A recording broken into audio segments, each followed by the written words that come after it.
అందరికీ నమస్తే welcome to MR media Telangana this is Rekha ఉద్యమాల గడ్డలను చూస్తే కొందరికి డ్యాష్ పడతా ఉందేమో అనిపిస్తా ఉన్నది మేము కేసీఆర్ 10 ఏళ్ల పాలనలో అన్ని నిర్బంధాలు పెట్టిండు కేసీఆర్ నియంత లెక్క వ్యవహరించిండు నియంత పాలనను కొనసాగించిండు అని చెప్పేసి గద్దెనెక్కిన కాంగ్రెస్ పార్టీ నాయకులను చూస్తే అసలైన నియంత లెవెలో అర్థమైతా ఉన్నది తెలంగాణ ప్రజానికానికి నిరుద్యోగులకు నిజంగా కొందరికి డ్యాష్ పడతా ఉన్నదేమో అనిపిస్తా ఉన్నది ఉస్మానియా క్యాంపస్లో ఉదయించిన కిరణమా వీర తెలంగాణమా 4 కోట్ల ప్రాణమా అని చెప్పేసి ఉస్మానియా క్యాంపస్ వేదిక నుంచి ఉట్టుకొచ్చింది తెలంగాణ ఉద్యమం మలిదశ ఉద్యమంలో దాదాపు ఉస్మానియా క్యాంపసే వేదికగానే ఎన్నో కార్యక్రమాలు నడిచినాయి ప్రత్యేక తెలంగాణ రాష్ట్రం కోసం ఎంతో మంది కళాకారులను ఇచ్చింది ఎంతో మంది ఉద్యమకారులను ఇచ్చింది ఉస్మానియా కాలేజ్ ఉస్మానియా యూనివర్సిటీ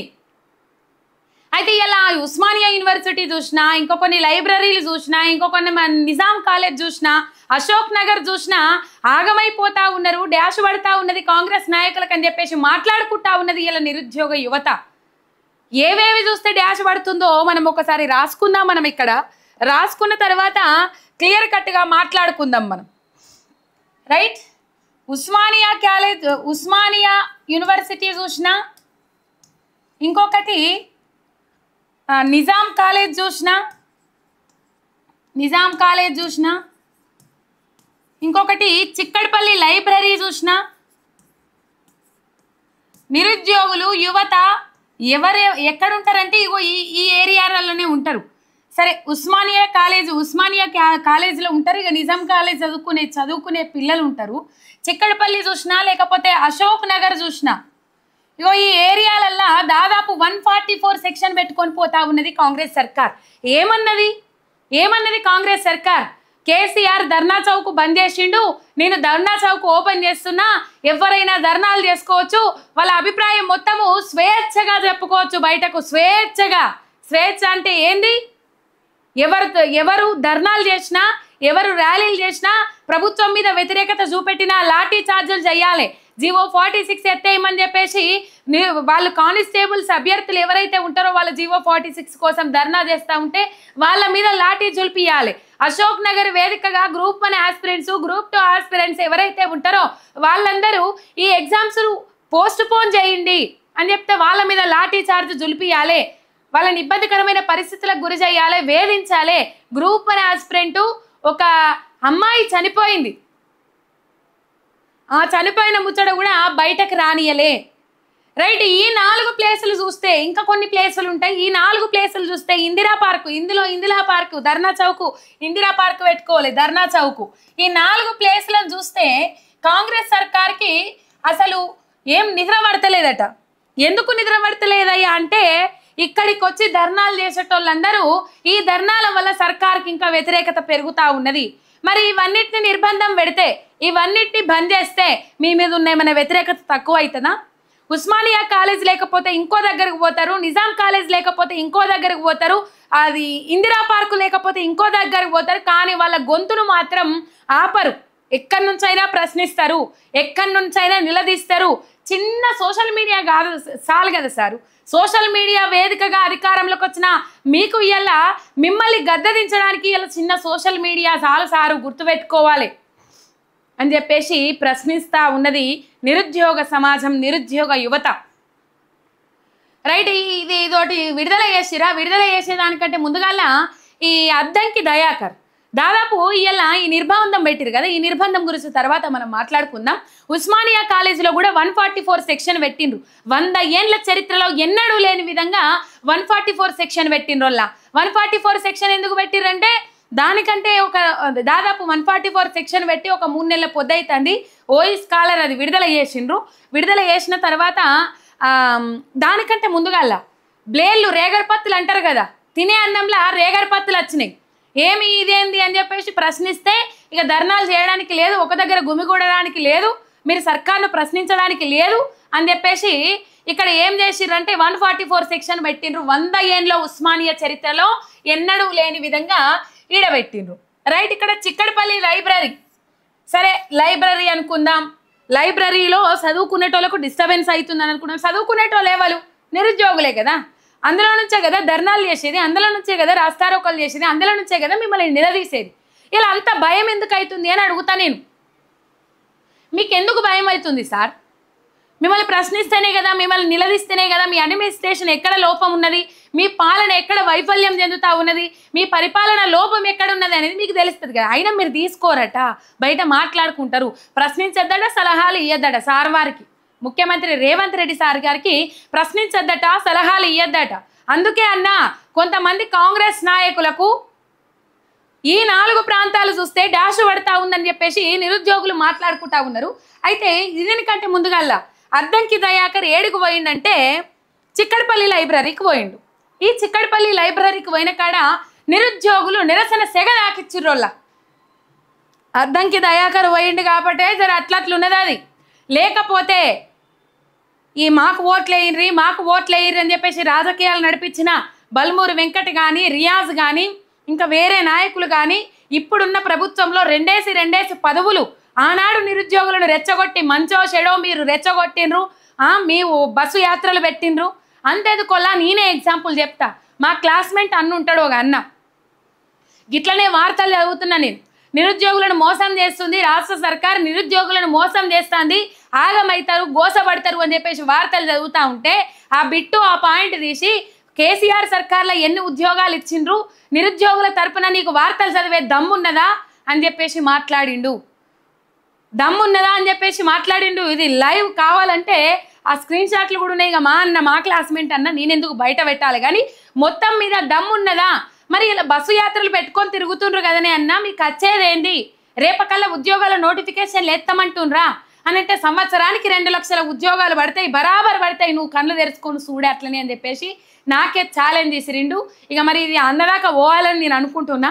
పర్టికులర్గా నేనైతే షేర్ చేయను, కానీ సంవత్సరం లోపు 2 లక్షల ఉద్యోగాలు భర్తీ చేస్తామని చెప్పేసి నిరుద్యోగులను మభ్యపెట్టి బస్సు యాత్రలు పెట్టి అశోక్ నగర్ వేదికగా నిరుద్యోగులను పిలిపించి ఛాయలు తెప్పించి బిర్యానీలు తినిపించి బిస్కెట్లు తినిపించి బస్సులు పెట్టించి బస్సులలో నిరుద్యోగులను రప్పించి మళ్ళీ ఆ బస్సులలో రిటర్న్ వాళ్ళని దోలి అశోక్ నగర్ వేదికగా అశోక్ నగర్ నడిబొడ్డున బావర్చి బిర్యానీ సెంటర్లో బిర్యానీ తిని ఈ నిరుద్యోగులను చుట్టూతో కూర్చుండబెట్టుకొని కాంగ్రెస్ సర్కార్ వస్తే 2 లక్షల ఉద్యోగాలు వస్తాయని చెప్పేసి ఆనాడు మభ్యపెట్టి ఇలా ఏవి సారు 2 లక్షల ఉద్యోగాలు అని చెప్పేసి రాహుల్ గాంధీని ఎంతమంది ట్యాగ్ చేసినా నో రిప్లై.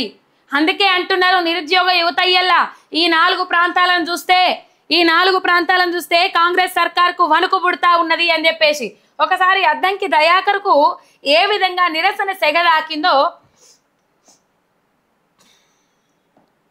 రైట్ మీరు చూడు ఒకసారి.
మీరు గెలవడానికి డిఫరెన్స్ 2% లెస్ దెన్ 2% డిఫరెన్స్ తో మీరు అధికారంలో వచ్చింది. ఈ 19 నెలల నుంచి ఎవరైతే మమ్మల్ని స్టూడెంట్స్ లెక్క ఒక నిరుద్యోగులు లెక్క ఎవరు ట్రీట్ కూడా చేస్తారు. మాకు వచ్చి హామీ ఇచ్చి లైబ్రరీలో వచ్చిన ప్రతి ఒక్కరు ఇంకో కనబడి మొన్న రియాజ్ సార్ వచ్చినాక ఒక మాట మేము అడిగిన మేము సీరియస్ అడిగినంత మాత్రంలో మా మీద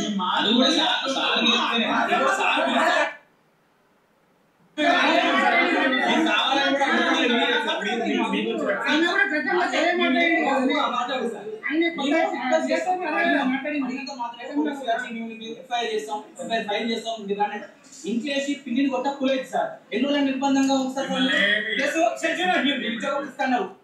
మాకు 20 నెలలు అయితే ఒక్కొక్క 80,000 చొప్పున అప్పులు మీరు అందరికి ఒక్కొక్క నిరుద్యోగం 80,000 ఇవ్వాలి. రైట్. మొత్తం మీద ఆనాడు నిరుద్యోగుల పక్షాన్నే ఉన్నారు కదా మీరు. ఇలా అధికారంలోకి రాగానే ఎందుకు నిరుద్యోగులను మర్చిపోయినరు, ఎందుకు నిరుద్యోగులను ఇచ్చిన హామీలను విస్మరించిండ్రు? ఆనాడు నిరుద్యోగులు ఎంబడ తిరిగిండ్రు కదా.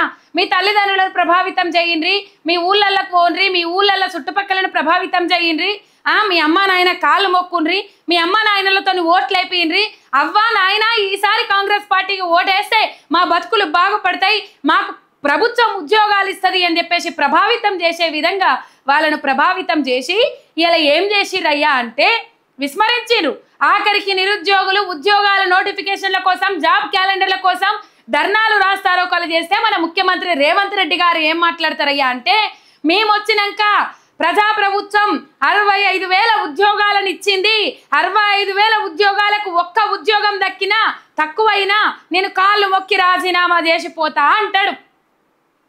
ఇంకా నిరుద్యోగులట ఇప్పుడు నోటిఫికేషన్లు వేయద్దు, జాబ్ నోటిఫికేషన్లు వద్దు మాకని చెప్పేసి ధర్నాలు చేస్తూ ఉన్నారని చెప్పేసి సభా వేదికల మీద బాహటంగానే చెప్తారు మన ముఖ్యమంత్రి రేవంత్ రెడ్డి. ఇలా గదే ముఖ్యమంత్రి గాడికి పోయినుంటే అసలు సీన్ ఏందనేది అర్థమవుతుండే, అసలు కథ ఏందనేది అర్థమవుతుండే. ఈ లైబ్రరీలో, చిక్కడపల్లి లైబ్రరీలో దాదాపు లైబ్రరీ సిబ్బంది ఇంకా అద్దంకి దయాకర్ వస్తుండు అని చెప్పలేదట. చెప్తే మాత్రం వేరే ఉంటుండే. ఇక వేరే ఏమున్నా అప్పుడప్పుడు కొంచెం అటు ఇటు మాట్లాడతాడు కదా అద్దంకి దయాకర్. అందుకనే జర శాంతానంతోనే అడిగినరు. ఇంకా బల్మూరు వెంకట్ కానీ, రియాజు కానీ వీళ్ళందరూ నిజంగా ఇయ్యాల లైబ్రరీ ఒక కార్పొరేషన్ చైర్మన్ పదవి వచ్చింది. రియాజ్ గారికి ఒక కార్పొరేషన్ చైర్మన్ పదవి వచ్చిందంటే అది నిరుద్యోగులు పెట్టిన భిక్ష. మంచో చెడో నిరుద్యోగుల పక్షాన్ని పోరాటం చేసిండ్రు కదా, పోరాటం చేసిండ్రు. దానిలో వెనుక రాజకీయ స్వార్థం ఉన్నది. సరే, వాళ్ళ వల్లనే మీకు అంతో ఇంతో గొప్ప పేరు వచ్చింది కదా, మరి ఎందుకు ఇలా నిరుద్యోగులను పట్టించుకుంటలేరు? ఉట్టిగా మాట వరుసకి ఏమైనా సరే హామీలను అడిగితే ఏం చేస్తారంట, అది ఎఫ్ఐఆర్లు కేసులు ఫైల్ చేసి ఉట్టిగా మాట వరుసకు ఏమైనా సరే ఉద్యోగాలని అడిగితే కేసులు ఫైల్ చేసి ఆనాడు నిరుద్యోగులు దేవుళ్ళ లెక్క కనబడ్డారు, ఇవాళ దయ్యాల లెక్క కనబడతా ఉన్నారు నిరుద్యోగులు. ఎఫ్ఐఆర్లు నమోదు చేసి కేసులు పెట్టి రాత్రికి రాత్రి అక్రమ అరెస్టులు చేసి తెల్లందాకా జైళ్లలో పెట్టి నానా ఇబ్బందులు పెట్టే ప్రయత్నాలు చేస్తూ ఉన్నారు. ఇది అద్దంకి దయాకర్కు ఎదురైన నిరసన సేగ. అయితే ఇక్కడ లైబ్రరీ దగ్గర నిరుద్యోగులు ఒక బోనము, ఆయన లైబ్రరీ సిబ్బంది ఒక బోనం పెట్టిరు కదా. సరే, పెట్టిన తర్వాత ఇక్కడ మనం చూడొచ్చు, హైదరాబాద్ నగర కేంద్ర గ్రంథాలయం ఆవరణలో చదువుకున్న పాఠకులు గమనించవలసిన విషయం ఏమనగా, అనుమతి లేకుండా ఎటువంటి సమావేశాలు, సభలు, ధర్నాలు, సామూహికంగా నిలబడటం, నినాదాలు చేయుట, గ్రంథాలయ ఆవరణలో నిశ్శబ్ద వాతావరణను చెడగొట్టడం జరిపినచో గ్రంథాలయ ప్రవేశమునకు అనర్హులు. కావున అటువంటి కార్యక్రమాలు చేపట్టిన వారిపై చర్యలు తీసుకోబడును.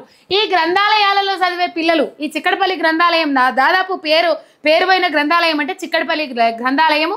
నిరుద్యోగులు ఆల్మోస్ట్ అక్కడనే చదువుకుంటారు, ఫీజు తక్కువ ఉంటుంది, లేకపోతే గవర్నమెంట్ లైబ్రరీ అని చెప్పేసి చిక్కడపల్లి లైబ్రరీలో చదువుకుంటారు. అక్కడ ఉండేది ఎక్కువ నిరుద్యోగులే.